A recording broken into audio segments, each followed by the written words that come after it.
terima kasih. Sebelumnya saya Gustaf. Saya saat ini bekerja di salah satu stasiun TV di Indonesia, di Jakarta lebih tepatnya. Ola, saya founder dari AZ Project yang memiliki beberapa, program di digital maupun di televisi.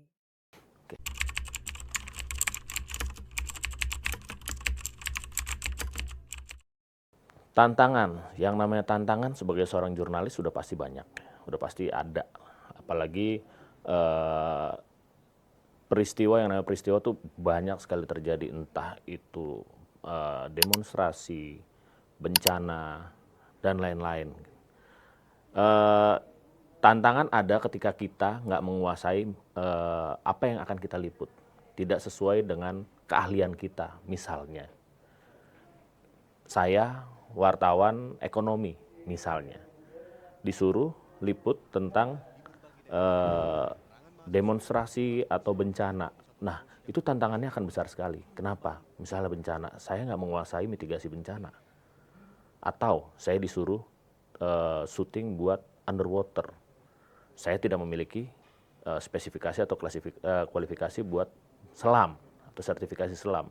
Itu yang sebenarnya menjadi tantangan. Nah, tantangan itu yang nantinya akan dievaluasi oleh tim kita. Gimana caranya setiap tim yang bertugas bisa menguasai, memiliki skill yang sama gitu. Sehingga tantangan itu ya sekedar jadi ya emang itu kerjaan kita gitu, itu kebiasaan kita yang akhirnya ya udah jalan aja gitu.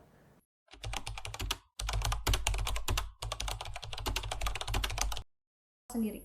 Oke, kalau bicara soal gaya penyampaian disesuaikan dengan kondisi berita atau konten beritanya tentunya. Misalnya, kalau beritanya hard news terkait dengan kecelakaan, bencana alam, tentu kita juga harus menyampaikannya dengan mimik yang sesuai gitu. Tidak mungkin kan misalnya menyampaikan dengan senyum-senyum gitu atau dengan gesture yang terlalu fun gitu atau mungkin terlalu light gitu, tapi harus disesuaikan dengan konten yang ada. Termasuk diantaranya tadi kalau bicara soal bencana atau mungkin peperangan seperti yang terjadi atau serangan gitu ya, genosida yang terjadi Gaza Palestina, tentu kita juga harus menyertakan baik itu ekspresi, gaya bicara, nada, terus gesture gitu ya, gaya bahasa tubuh yang juga menunjukkan tadi empatinya gitu. Jadi disesuaikan gitu. Nah, ketika yang light gitu misalnya konten jalan-jalan, kuliner, ya lo bisa sambil kayak senyum juga atau ada beberapa program yang tentunya juga bisa disesuaikan gitu. Nah, kalau tadi kan berdasarkan berita, tapi kalau leluhasaan juga biasanya disesuaikan dengan programnya. Misalnya kalau programnya memang program berita yang quote and quote dikemas secara santai, misalnya saya siarannya berdua dengan partner siaran nih. Ada konten untuk ngobrolnya atau chit-chatnya. Nah, itu tuh bisa tuh sambil kayak tanya-tanya misalnya, kemarin jalan-jalan kemana liburan gitu, atau udah nyobain makanan ini belum gitu, mungkin pakai celutukan-celutukan kayak anak zaman sekarang gitu misalnya apa eee, yes gitu atau kayak iya lagi gitu, itu bisa tuh diselipin di situ. Tergantung dengan, ya identitas dari programnya dan konten dari pemberitaannya. Seberapa besar keleluasaannya, itu tadi berdasarkan dari hal-hal tersebut gitu. Tapi pada dasarnya sih kita juga harus bisa menempatkan diri saja.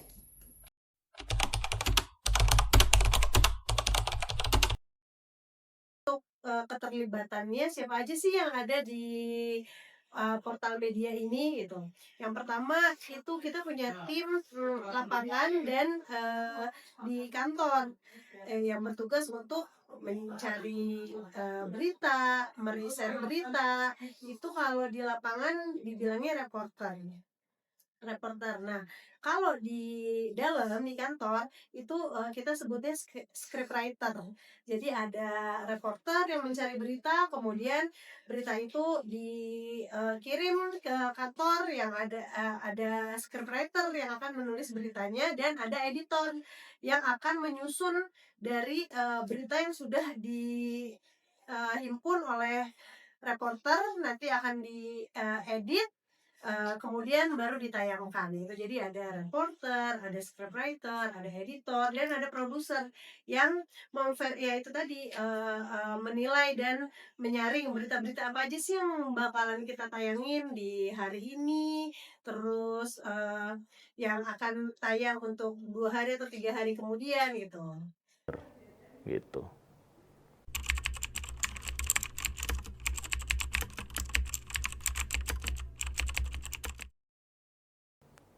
Jujur sudah lama sekali ya, karena saya berhenti di lapangan tuh 2015, setelah itu masuk ke kantor, masuk ke manajerial gitu kan. Tapi sempat ngerasain, ya kalau di Jakarta mungkin gesekan-gesekan sudah biasa gitu. Mereka tahu kita siapa, mereka menghargai profesi jurnalistik. Waktu itu ya, di tahun itu, 2012, ya 2012-2013. Tapi saya sempat, yang paling bahaya buat saya waktu itu adalah ketika dapat assignment ke distrik Ilaga di Kabupaten Puncak, Papua. Waktu itu tugasnya, assignment-nya adalah rekonsiliasi pasca perang suku. Waktu itu yang berperang kalau nggak salah, yang bertikai ya, saya nggak bilang berperang, suku Dani dan suku Bomi. Gitu. Kita datang untuk rekonsiliasi karena program pemerintah Bupati waktu itu damai. Ketika ngambil, oke, iya, saya berangkat. Kita sebagai jurnalis pasti riset, cari data. Apa ya, internet yang paling gampang. Kabupaten Puncak Ilaga. Nah, kira-kira 10 hari yang lalu 8 tentara Kopassus meninggal. Tertembak oleh kelompok kekerasan bersenjata. Ya udah, ya di situ kita cari cara gimana caranya kita aman di sana. Setelah kita terbang sampai di sana, ternyata yang mengerikan bukan itu, tapi perang suku itu lebih mengerikan buat saya. Ketika mereka hampir berperang, itu saya berdua sama kawan dari media lain berada di tengah-tengah peperangan, hampir perang antara kedua suku yang bertikai itu. Yang saya ingat waktu itu, bro, kita di tengah-tengah, rambut kita lurus sendiri nih, yang lainnya keriting, kulit kita coklat sendiri nih, mereka hitam-hitam nih, kulit kita putih sendiri nih. Ya udah Taf, kamera on aja, mungkin jadi dokumentasi terakhir kita. Seperti itu. Kenapa? Karena di sana pola pikir masyarakat waktu itu ya, di tahun 2012, saya lupa 2012 atau 2013 itu. Setiap hari adalah perang, setiap hari adalah persiapan, standby. Jadi sampai anak-anak kecil mereka bawa parang, bawa panah, bawa tombak, gitu kan. Jadi mereka udah ya ready untuk segala kemungkinan. Dan ketika mereka melakukan tarian-tarian perang gitu, kita nggak tahu, kita pikir, weh keren bro, ya kan, tarian adat. Padahal enggak, itu tarian perang yang kita nggak tahu. Gitu. Sampai akhirnya ketika hampir perang, naiklah seorang pendeta yang memisahkan mereka, menjadi penengah, mendamaikan, karena yang bukan ditakuti sih, yang dihormati sama teman-teman kita di Papua itu ya salah satunya pendeta dan guru. Gitu. Ya itu momen hampir kejadian lah, untungnya enggak. Tapi ketika saya melihat dokumentasi yang dikasih lihat ke saya, polisi-polisi di sana kan akhirnya jadi teman. Nih Gustaf, lihat hasil perang kemarin, lihat ini seperti itu, gambar-gambarnya mengerikan sekali. Bagaimana wanita terkena panah,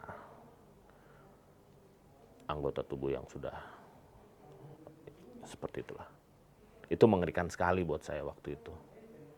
Gitu. Belum lagi yang dari konflik antar tentara dan KKB waktu itu, terduga OPM lah kalau waktu itu ya. Banyak sekali teman-teman polisi dan militer yang jadi korban, dan itu mereka menyimpan benar-benar gambarnya untuk menghormati kawan-kawan mungkin ya. Dan saya lihat mengerikan, itu mengerikan sekali. Ya bersyukur. Ya saya bersyukur saya nggak ada waktu itu mungkin. Mungkin kalau ada ya dengan saya yang nggak menguasai medan perang mungkin kan, medan Papua, saya yang terbiasa di kota, tidak terbiasa di hutan, tidak terbiasa dengan altitude yang tinggi, waktu itu 8.000 feet kalau nggak salah 2.400 meter dari permukaan laut ya, kadar oksigennya tipis, ya mungkin saya yang jadi ada di foto itu gitu, ketinggalan, jadi udah ini aja lah nih, rambutnya lurus, kulitnya putih, kayak gitu, bersyukur aja.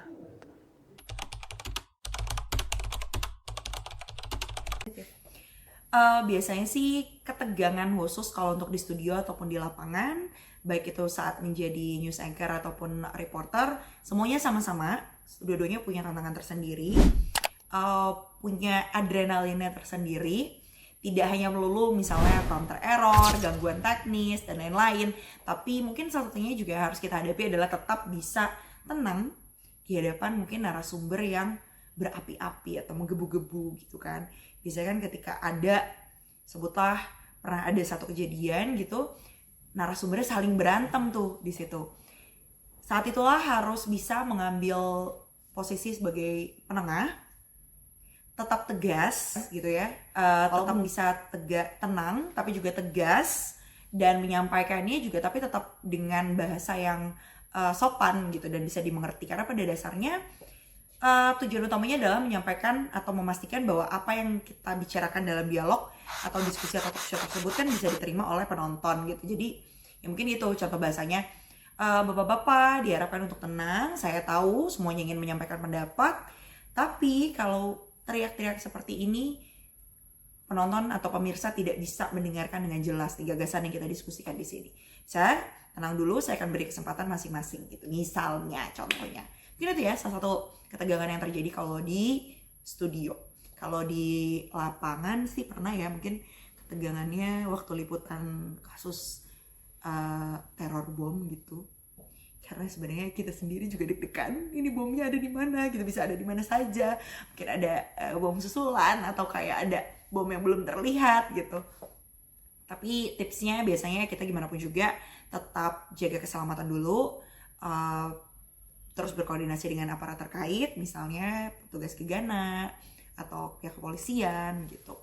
Dan coba berkomunikasi juga dengan masyarakat sekitar agar bisa sama-sama terlindungi lah gitu, karena lagi-lagi kan kalau di daerah seperti itu gitu, daerah konflik, daerah bencana, daerah yang rawan-rawan seperti itu, harus selalu diingat adalah tidak ada berita seharga nyawa, jadi harus tetap waspada.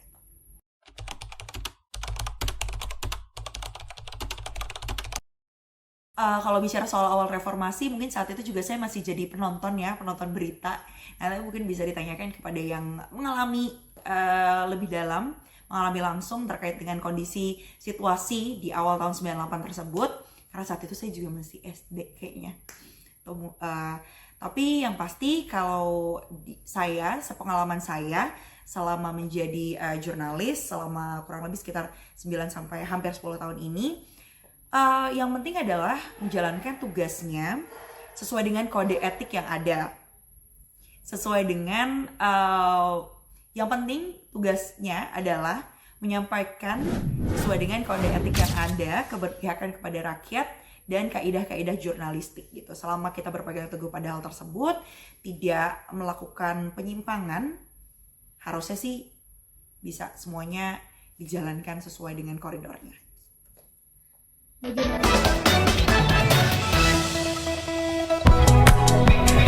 Halo, selamat datang di Sanggra Loka. Kami telah menyiapkan sejumlah rekomendasi wisata dan kuliner spesial untuk menemani akhir pekan Anda. Langsung saja kita mulai Sanggra Loka kali ini bersama saya Mayfri Syarif.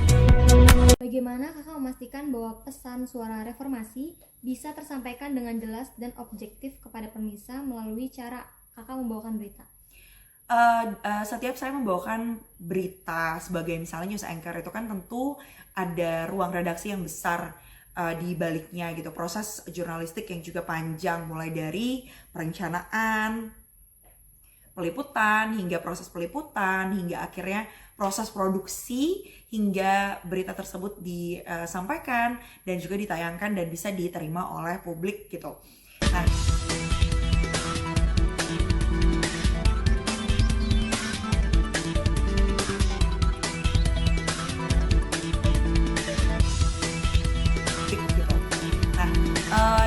perlu dilakukan lagi-lagi adalah kalau menurut pandangan saya adalah tadi sesuai dengan kode etik yang ada, asalkan selalu menggunakan use value juga dan ada terus di koridornya agar tidak terjadi penyimpangan lagi tuh.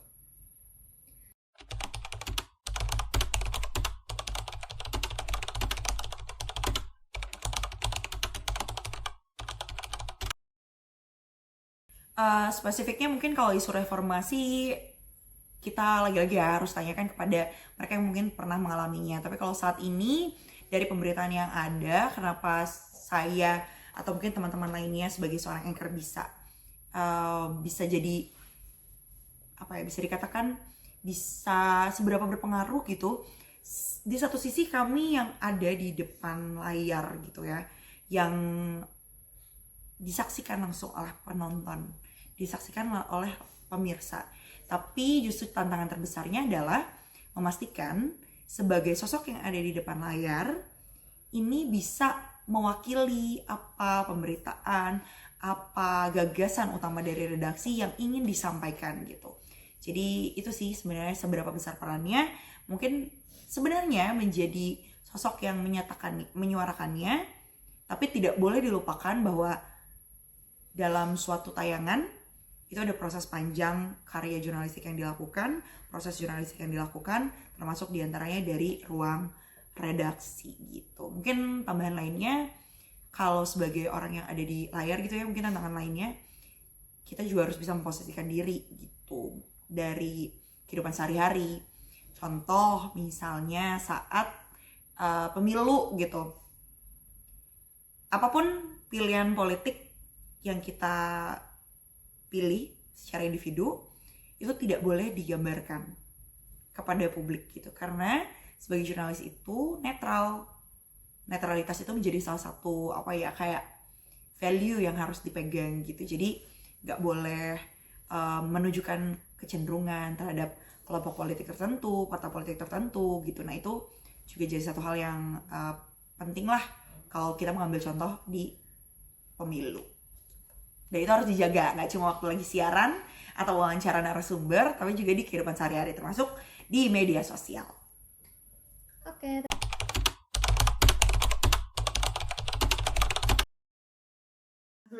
Tergantung. Kalau beritanya hot news, itu bisa aja langsung kita tayangkan, bahkan di hari dan waktu itu juga. Misalkan kayak reporter kita ke lapangan dan kemudian ada hot news, berita di entertainment, katakanlah ada selebriti yang tertangkap kasus narkoba misalkan, atau selebriti yang sedang melaksanakan ini bukan kasus ya, tapi melaksanakan kayak pernikahan yang memang pada saat itu juga sudah terjadi gitu. Nah, kita selalu taruh reporter kita di lapangan yang akan menyiarkan langsung, karena sekarang kan lebih mudah ya, ada sosial media ya, bisa langsung tayang. Tapi kalau untuk berita-berita yang memang timeless, yang memang bisa panjang disajikan ke audiens atau ke pemirsanya, itu bisa dalam jangka waktu 1 atau 2 hari gitu. Tergantung kita menempatkan slot beritanya tuh di mana gitu kan. Jadi kalau misalkan kayak berita-berita yang lebih light, kayak misalkan eh para selebriti yang punya hobi, sekarang kan lagi banyak nih yang hobi olahraga, pedal atau terus lari gitu kan. Nah, kita mau wawancara nih gitu, kita mau wawancara tentang hobi si selebriti tersebut, itu bisa kita simpan beritanya. Kapan yang bisa kita tayangkan? Oh, kita simpan dulu deh untuk 2 hari ke depan itu. Itu kan masih bisa dinikmati kan gitu, kapan aja gitu.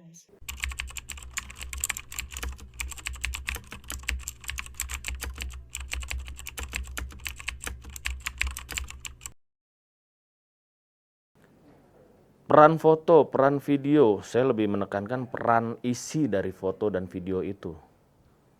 Gimana foto dan video itu juga menjelaskan secara rinci kejadian seutuhnya. Perannya seperti apa? Penting sekali, sudah pasti. Bagaimana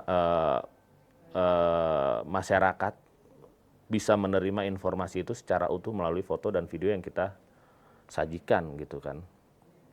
Artinya begini, Em, banyak sekali ya, kalau sekarang kita bicara dunia digital ya. Digital tuh loop-nya luar biasa gitu, lompatannya luar biasa. Kita yang di konvensional udah jauh lah kalau buat saya. Tapi satu lagi, mereka tidak dibekali dasar yang jelas apa itu jurnalistik terutama ya. Dan mungkin teknik pengambilan gambar itu nomor sekian lah. Kita bicara jurnalistik dulu. Jadi banyak sekali, ya kita kan nonton udah jarang sekali nonton televisi ya, nonton media konvensional, lihatlah, ya kan. Mungkin online pun kita apa sih? Masyarakat kita kan sekarang udah geser nih, budayanya udah bukan membaca, tapi melihat dan mendengar secara langsung, gitu kan. Makanya media sosial sekarang yang jadi tolak ukur. Nah, sebenarnya yang berbahaya itu adalah ketika digital diberikan keleluasaan penuh gitu, mengontrol algoritma pikir kita, gitu. Dulu, bukan dulu ya, media konvensional, media televisi menyajikan berita secara masif, misalnya di program-program prime time jam 4 sore mungkin sampai jam 9 malam atau jam 8 malam, dengan penonton yang pasif menurut saya. Mereka cuma menerima dan menyerap, tidak diberikan kesempatan buat memberikan feedback. Tapi sekarang di digital, kita yang menentukan lu mau yang mana. Kita tidak lagi dibiasakan melihat sebuah peristiwa secara dua arah, tapi kamu di pro atau di kontra. Ini yang sekarang yang jadi tren. Saya mau cari berita yang pro aja. Saya nggak mau berita yang kontra. Saya mau berita yang kontra aja karena saya sebel sama si A. Ya itu yang membuat pola pikir kita akhirnya berubah. Tidak seimbang, udah nggak balance lagi. Nah, seandainya gitu kan, diberikan pemahaman yang lebih ke teman-teman yang bergerak di industri digital, diberikan knowledge lebih, diberikan pelatihan mungkin. Kenapa begitu? Ya, mereka harus menyajikan berita secara berimbang, dan kita sebagai penonton juga harus punya pemikiran yang cerdas juga gitu kan. Bukan sekedar gua nggak suka sama si A, apapun yang dilakukan sama si A itu salah. Atau gua suka sama si B, apapun yang dilakukan sama si B walaupun salah itu gua suka, bodo amat. Gitu. Itu yang akhirnya seharusnya harus dilakukan, sudah mulai dilakukan pemerintah, melakukan bukan pembatasan ya, tapi lebih ke arah pelatihan. Gimana sih cara merekam sebuah peristiwa, gimana cara membuat berita itu objektif, tidak berdasarkan sudut pandang satu orang, tapi dari banyak sudut pandang. Gitu.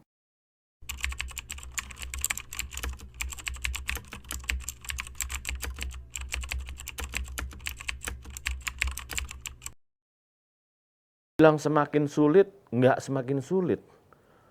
Tapi yang lain jadi lebih mudah. Kenapa kita di media konvensional, kita produksi berita itu dilakukan kolektif. Artinya nggak rekam, tayang, enggak. Riset. Mungkin sebelumnya planning, riset, perekaman atau peliputan, sampai meja editorial, dibalut sedemikian rupa, tayang. Ya. Let's say hitungannya bisa jam. Tapi media sosial, media digital, ya segampang rekam, upload, atau live sekalian. Live orang lagi ngapain, semua di live-in.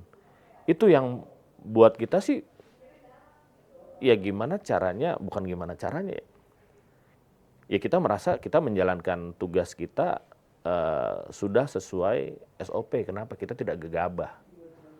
Ketika kita merekam sebuah berita, ada banyak proses verifikasi yang harus dilalui, gitu. Bukan tantangan, tapi itu sebagai tanggung jawab kita. Kita memberikan berita yang benar-benar subjektif. Kita nggak mau hitungan menit rekam tayang atau live sekalipun, ya kita memberitakan seutuhnya, bukan dari sudut pandang orang tertentu, seutuhnya ya. Mungkin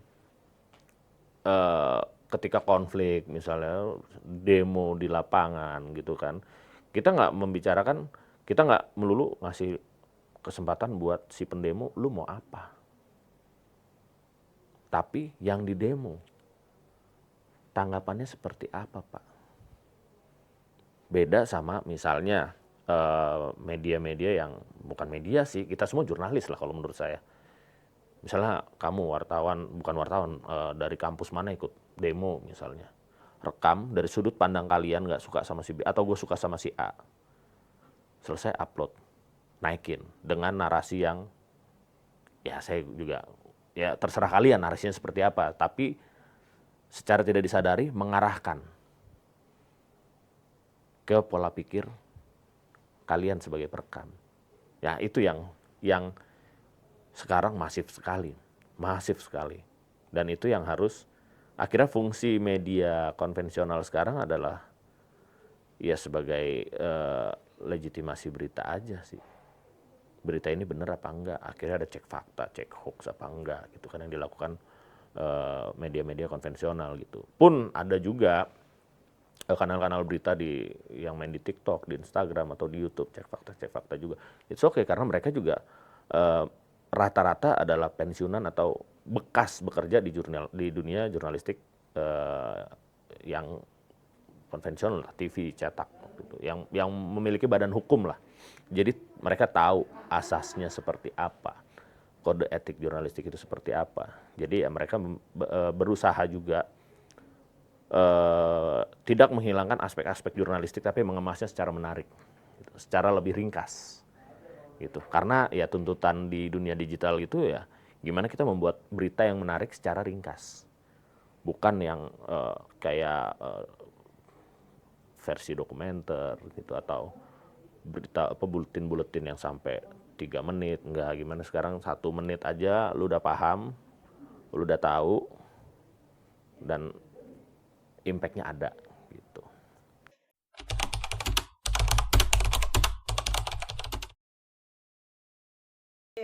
Prosesnya pertama kita akan menganalisis berita apa ini yang lagi happening di masyarakat gitu.